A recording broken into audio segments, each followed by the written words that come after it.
જંગલની અંદર જ્યારે કોઈ ચિત્તો શિકાર કરવા પાછળ દોડતો હોય, કોઈ શિકાર માટે દોડતો હોય, તો 10 વખત એ દોડે ને લગભગ એના એવરેજ 50% સક્સેસ જાય, એટલે 5 વખત એના હાથમાં શિકાર આવે.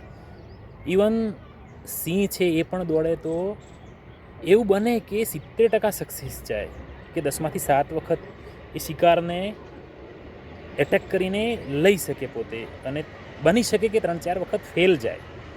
ઇવન ટાઈગર છે, ટાઈગર પણ આવી રીતે શિકાર પાછળ દોડે અને એ 100% 10 વખત દોડીને 10 વખત શિકાર પકડીને ખાઈ ગયો, આવું નાશ થાય. પણ માની લો કે આવી વ્યવસ્થા આપણા જે સમાજની વ્યવસ્થા છે એવી જો વ્યવસ્થા જંગલમાં હોય તો સિંહનું જીવવું મુશ્કેલ બની જાય, ટાઈગરનું જીવવું મુશ્કેલ બની જાય, ચિત્તાનું જીવવું મુશ્કેલ બની જાય. બધા એને રોજ કહે કે 10 વાર તું સિંહ થઈને આવી રીતે 10 વાર ગયો અને ખાલી 4 જ વખત સક્સેસ થયો યાર. ટાઈગરને પણ આટલું બધું તાના મારવામાં આવે અને બહુ ટોર્ચર કરવામાં આવે, બહુ ટોન્ટ મારવામાં આવે. જો આપણા જેવી વ્યવસ્થા હોય ને તો ત્યાં વાઘ બિચારો શરમાઈને જવાનું ભૂલી જાય શિકાર કરવામાં. સમજાય છે વાત?